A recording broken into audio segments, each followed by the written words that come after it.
Welcome back to Dave's Gone By on AM 1240 WGBB Freeport and AM 1240 WGBB.com. Time for a segment called Dave's Gone Cultural, and that's what I do here sometimes, mostly involving the theater, because I'm a theater critic and love the theater very, very much, and want to share that all with you. And sometimes I do it alone. I do a review or play some show tunes, even though I'm not gay. So no, sometimes it's more fun to do this segment with someone else, and I've had a lot of wonderful theater critics on debating and talking about the theater with me on this segment. Today's no exception, and I'm very, very happy and excited to welcome to Dave's Gone By for I think the first time, Ms. Iris Dorbian, Editor-in-Chief of Stage Directions magazine. Welcome, Iris. Hi, how are you? I'm good. How you doing? Okay, I'm fine. Good. So tell us quickly about Stage Directions. Stage Directions is a 16-year-old theater. It's a 16-year-old. Oh my God, that's a little sick. Let me tell you. Yes, we're the jailbait of publications. All right. We're a theater trade publication, meaning that our readers are comprised of theater professionals who work in small to medium-sized regional theaters, community theaters, academic theaters, and even ministry theaters. Mm-hmm. And we provide a lot of practical how-to information in all aspects of theater. Okay. Except for directing and acting, because our advertisers, because they feel that actors don't have money. So they're trying to sell lighting equipment and exactly. designs. Yeah. No, I'm really trying to get a sense of the magazine. It's been around for 16 years, and It's been around for nearly 16 years. And the company that I work for, the parent publisher, Lifestyle Media, mm-hmm. they bought it about 6 years ago. So it's been heavily revamped since its inception, when it started off as a community theater newsletter. Oh wow! And yeah. now you're the head honcho. So yes, that's pretty neat. Yeah. And you're also, aside from putting the magazine together, you're also working on some kind of our second annual summer conference. Yeah. Which is going to be held August 8th and 9th at the Hilton in New York City. Ooh. And yes, the Hilton is air conditioned, so you don't have to. If you have money, come on down. Bear the blistering heat outside. It's really very lovely in New York City in August. And is it a trade show? I mean, what happens there? It's a conference. A trade show, definitely. We offer a number of sessions in lights, sets, set design, costumes, publicity, audio, everything you need to know about staging a production. And we're also going to offer a few special guests, like keynote speakers, Ken Billington, who won a Tony Award for Chicago, and he's a veteran lighting designer, and Abe Jacob, who is considered the grandfather of theatrical sound, the pioneer of that discipline. Mm-hmm. And we're also going to be offering a Q&A with the designers of Wicked, Eugene Lee, and Ken Posner, following a matinee performance. So it's going to be a lot of fun. Cool. And I think there's like an indoor pig roast, or was I thinking of something else? No, maybe it wasn't this.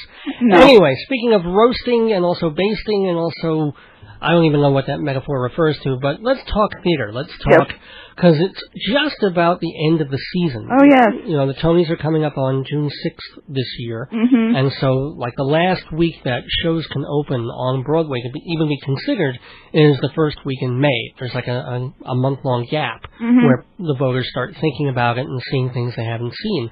So, anyway, I want to talk specifically about a couple of shows that opened late in the season, but let's start with your best shows so far. What were the best things you've seen this season?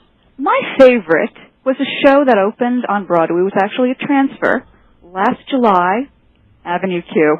Oh yeah. That has really been my favorite, and I'm rooting for Avenue Q to win some Tonys. I don't think it probably will win for Best Musical. I think it's going to be Wicked. But I think it might get the Urinetown runner-up awards and Best Book and Best Score. What did you like so much about Avenue Q? I mean, I love it too. I thought it was so witty. I thought it was so original. I loved the score. It had tremendous warmth and heart, and yet it was so funny and hip. And to anyone like myself, and like you, who grew up weaned on Sesame Street, I got such a kick out of like this adult revisionist take on what's really Sesame Street. You know what's really weird? Yeah. I was a kid, mm-hmm. but I remember seeing like the first week of episodes of mm-hmm. Sesame Street and how weird and wild and exciting that was. And I just for the heck of it, I had the TV on this morning, and I turned on Sesame Street. You know, they're up to episode 4069. Wow. Which is, you know, it's kind of mind-blowing that I was there for number one, and it's 4069 things later. Mm-hmm. But, I agree with Evan, Q. It's just absolutely funny and delightful. It's such a charmer. What a crowd pleaser. Yeah. I mean, there's some things like maybe needs to be trimmed here and there, tweaked. But other than that, I just enjoyed it thoroughly. Some of the songs are just marvelous. Like that song, The Internet is for Porn. Oh, yeah. Hilarious. Hilarious. The lyrics are so bitingly funny. And it's really, I think it's a musical that's geared for, like, anybody in their 20s to their 40s, that group. That's your best musical. Oh, yeah. Do you have a best play? There haven't been that many. You can go off-Broadway for this one. It doesn't have to be Broadway. Oh, my God, plays. Oh. It's very difficult because I wasn't crazy about most of the plays that I saw. There was one play, Anna in the Tropics, which won the Pulitzer. Yeah. Which I thought, I saw that. I think that was a case where it probably read better as a text as opposed to being acted on stage. And I feel that way about a lot of Tom Stoppard's works, that it probably reads better as opposed to actually seeing it on stage.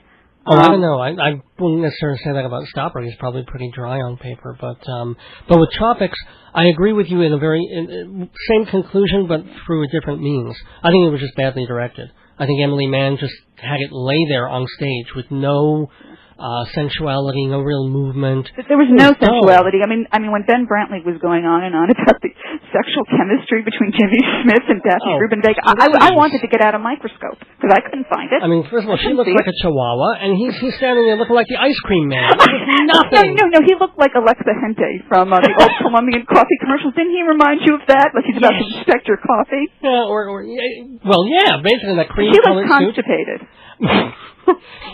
So did everybody in the audience. No, but it was a missed opportunity. I'm not saying the play was incredibly great on paper, or that it necessarily is worthy of the Pulitzer Prize or not, but I don't think it got quite the fair shake it deserved on Broadway.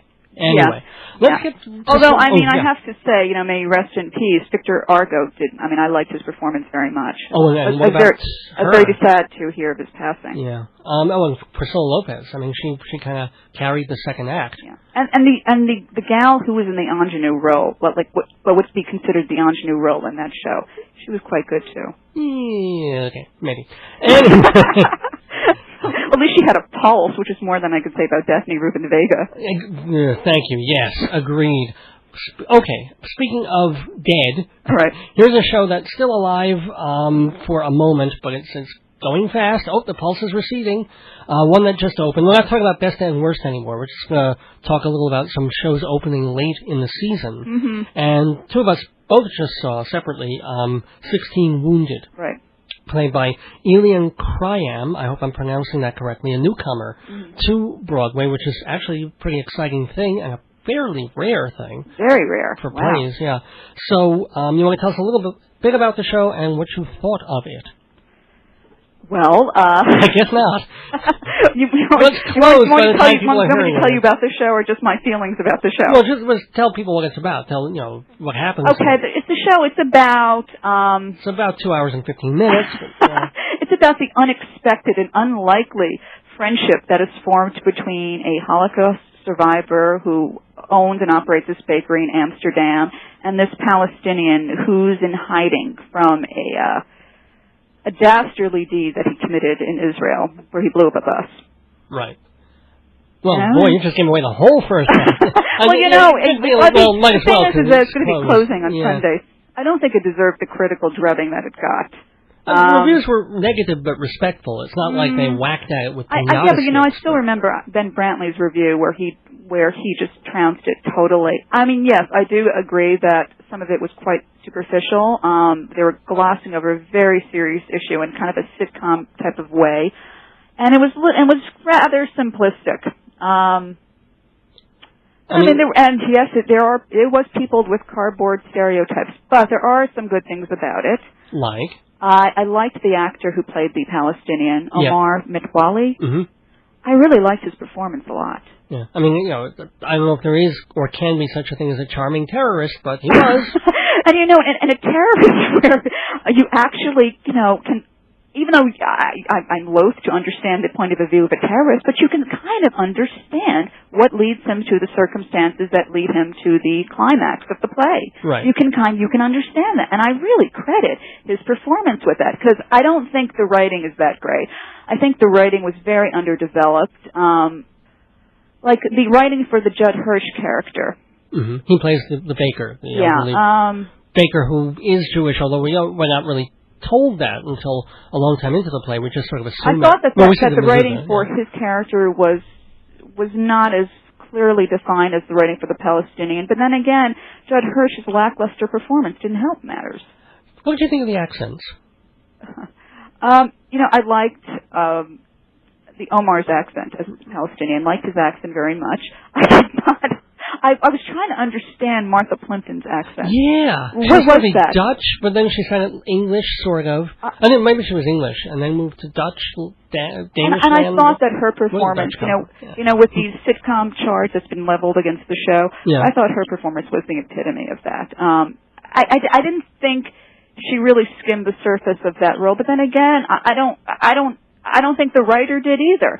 Whereas the actress, Jan Maxwell, who played the prostitute, she gave a wonderful performance. She was like, you noticed, well, for obviously, first thing you see her, she walks out in a bra and panties, but besides from that, I mean, that'll do it. I'll notice Ernest Borgnine if he walks out there in a bra. I think everybody would. Well, yeah, but it was more than just that. I mean, she really added a lot of... She had a lot of psychological depth and nuance to it, and she took a role that's rather underdeveloped. You know, that she doesn't have those long monologues that Judd Hirsch has, and yet she made it so interesting that you're wondering more about her backstory. Yeah, we want to see more between Hirsch and her. Yeah, and less between, because Omar and the other girl fall in love rather quickly. Yeah, that was another thing. I mean, a lot of time passes in the play, so you can. I mean, in one scene. She hates him, you know, and then the next moment, she's nuzzling his neck, and then you realize, I guess they've gotten together. Right, you know, and I guess it is a thin line between love and hate, you know, a thin line between holding the timer for a bomb and just carrying the bomb yourself. I don't know. But another problem with the show, I feel that he worked on it very heavily in various workshops because it's so vetted. It has that feel to it. And I just wish, to me, it still needs to be worked on and fleshed out. I mean, I'll give the writer credit in the sense that he went into a lion's den with a play like this. Because, of course. This is 80% of the audience in Broadway theaters, maybe not 80%, but and it wasn't a plotting. Yeah. And it wasn't a plotting bore like some other shows that you know, try to touch upon this very volatile, very polarizing topic. It was actually entertaining at certain points. All right. But gosh, it's closed.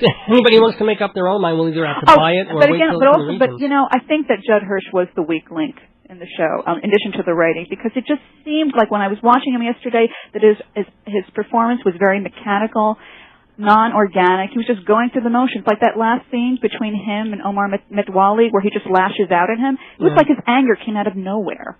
I know. You didn't see that. You didn't see that simmer. And you know, and that simmer should just build to an explosion. So finally when he does explode, it should make sense in that moment, and it didn't. Okay, let's move on to... Why don't we go to Fiddler on the Roof? Okay. I don't really have time to talk about this song here. What did you think of the new Goyish revival of Fiddler? And even that's suspect. That's very suspect. That early charge that a lot of critics were lodging against the show, that it was de-ethnicized or Judicized or whatever they call it. Well, there's no Judas in it. That's Passion of the Christ. Judicized, whatever, you know, well... Which will be a musical, I'm sure, in 3 more years, you know. Probably, directed by David Laveau. I think that's just an absolutely wrong-headed notion. It's a complete fallacy, because that completely contradicts the career of Ben Kingsley or John Turturro, 2 non-Jewish actors who've carved a very successful career playing lots of Jewish characters. And that to me is insulting. And So I can't even give that any credence whatsoever. But about the show. Yeah. Okay. I liked Alfred Molina's performance because he humanized the role of Tevye. Because I think when people think of Tevye, they think so much of Zero Mostel's seminal performance, which was very over the top, very schmaltzy, and great. What? And great to yes, superpowers you're of the right, umpteenth but time. Yeah. but that came out in 1964. That was 40 years ago. Yeah. And the show has become such a community theater staple, such a warhorse, that to bring it back to Broadway, you have to do something different with it. I mean, really, you have to rejuvenate it in some way.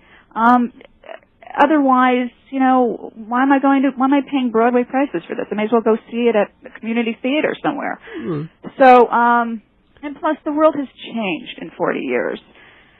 So I really liked how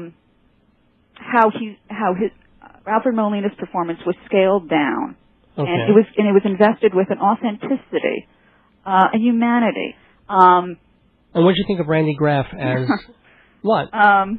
Well, I know you liked her. I thought that Laveau directed the men fairly well, but I didn't think he directed the women very well. And Randy Graff was a prime example. How did she? I mean, I think there were a couple of moments she was overdone, but well, I thought her performance was, and I was very disappointed because I've seen her in other roles, and she's usually just such a solid performer, and very reliable performer as well. I thought that she seemed very lost and very tentative at points. And I saw really no chemistry between her and Molina. Really? As evidenced in the Do You Love Me duet. Yeah, I didn't see any. Oh, so that's where, again, I thought some of Laveau's, what he was doing paid off very well, because back in the Zero day, when he was doing Do You Love Me with Karnalova, I think it was, I mean, I never saw him with her, but on the record, you can say it's a joke number. It's still sweet. But he's like, she's basically a shrew, and he's basically a self-involved, and the things like that. He's like, do I what? Oh, yeah, I know. She looked like kind of at points like this, like upper crust, like Upper East Sider. Who was you mean Graff, right? Yeah, who was just sort of slumming in the country, eating granola. But I'll tell you something, when they both do that song, there's affection. It's different. He's like, I mean, do I what? Come on, do you love me? It's a different Yeah, but I didn't angle. see, I guess maybe it was that performance. I didn't really see that much chemistry between them. Okay. What did you think of well, some of the daughters were fine by me, but what did you think of Seidel and her betrothed Muttle? I'm loading the question, I know. Seidel, I've seen Sally Murphy before. I actually kind of liked her drug addict in The Wild Party. Yeah, she makes a good drug addict. Yeah. Strung out junkie. Irish drug addict. She's all right. She can do that. Everything else. I thought, you liked. I had a problem with all of the daughters, to tell you the truth. I didn't think that. I thought that they all sang very well. Yes.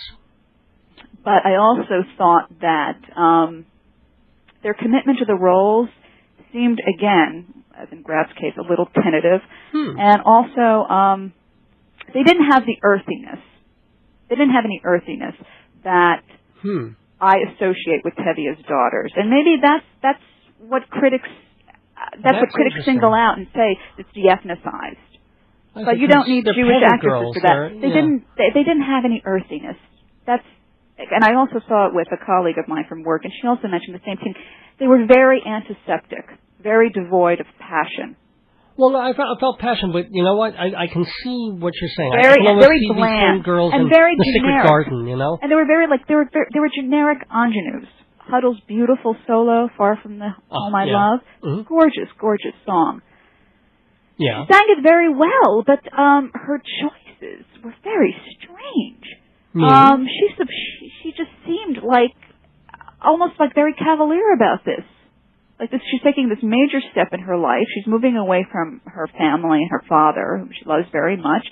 And yet the actress, I think her name was Laura Michelle Kelly. I believe so. Yeah, she just seemed like she seemed indifferent about it. It was like very she should go to because this Penn State or UConn or something. Yeah, exactly. It seemed like because this is a benchmark moment in her life where she's pleading with her father to understand her point of view and why she has to do this, why she has to go to Siberia, to see her fiance, to be with him. And it was almost like, she was telling him that she has to go get a pizza or something. I was very disappointed in her take. Okay. But on the whole, we've been nitpicking a bit, or it's more than nitpicking. On the whole, I think it's a worthwhile production to see. Cool. Did you see the Topol one like 10 years ago? I only saw the film. Okay. It's cool. I saw the film with Paul Michael Glaser, who played the student.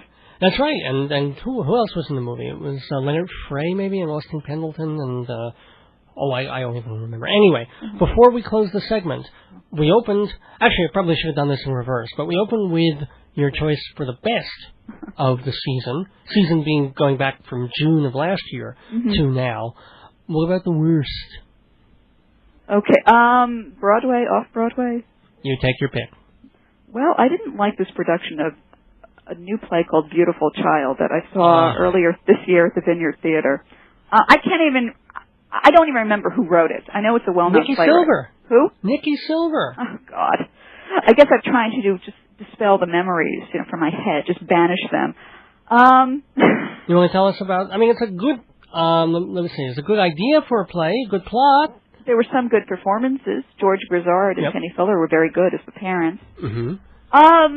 They were about these middle-aged couple who they're having problems with their marriage. The man, the couple, George Grizzard, he's having an affair with his ditzy secretary. Right. And they get a call from their son, that asking them, if he can come home. Their grown son, who's a teacher, and he tells them that he has to because of a cardinal sin that he committed. Yeah. And then you find... and a lot of cardinals have committed, apparently. Basically, it's like he and Michael Jackson have a lot in common. Exactly. That he's fallen in love with one of his 8-year-old students. Oh, who hasn't? Oh, my God. Exactly. And they've been having sex. And it just deals with that fallout and how his parents attempt to deal with it and attempt to stop him from continuing his lustful relationship with this boy. All right, now isn't that an interesting idea for a play? It's a very interesting idea. What went wrong? I'm trying to actually remember. Because it went wrong. It went very, very wrong. I think it just didn't understand the tone. I thought it was supposed to be a darkly humorous comedy, and then it shifted to like this insane melodrama in the second act. Right. And then towards the end, it went into something so bizarre. Yeah, there was this weird. Well, should we mention what he does? Yeah, the play's closed. The play's been closed for 2 months. You can say ever. For some bizarre reason, the playwright decided to script that the father blinds the son. So that way, he won't be able to see another boy again and seduce another child ever again. I find that really weird and very disturbing. Well, I'm sure maybe that's good. The playwright should have wanted you to find that disturbing. I just was like, what the hell? Where's that coming from? I didn't understand that. I didn't get that. I thought that the secretary... He goes to a Braille school, he'll have all the young boys he wants. He feels like a fun 7-year-old. Big for your age, aren't you? Plus the subsidiary characters, the secretary. What was her point? And then there was the psychiatrist. I hated that actress. She's an annoying writer and an annoying actress too. Kirsten Vassalaro. She wrote Omnium Gatherum. Yes, she did. Rebeck. Yeah. I didn't like her at all. I wanted to throttle her. Oh yeah. Ugh, I couldn't understand what he saw in her. Let's get this play off. Let's take a minute and just shake this play off of us. Are you ready? Oh, yes, it's still making me ill. Let's do it. All right, you got the play off of you? Yes. Okay, good. Just in time to close out this segment, and thank you, and remind people again that you are Iris Dorbian, Editor-in-Chief of Stage Directions Magazine. When is that big conference happening? August 8th and 9th in New York City at the Hilton. Hilton, and people can read your stuff. How can people get Stage Directions, by the way? Well, it is available, limited newsstand distribution at Borders, Barnes & Nobles, Universal News outlets in New York City, but also you should check our website, www.stage-directions.com. Oh, Iris Dorbian, thank you so much for being theatrical with us on this episode. I hope you'll come back and do it again. Enjoy the end of the theater season and the summer season, and thanks so much for being on Dave's Gone By. Great, thanks.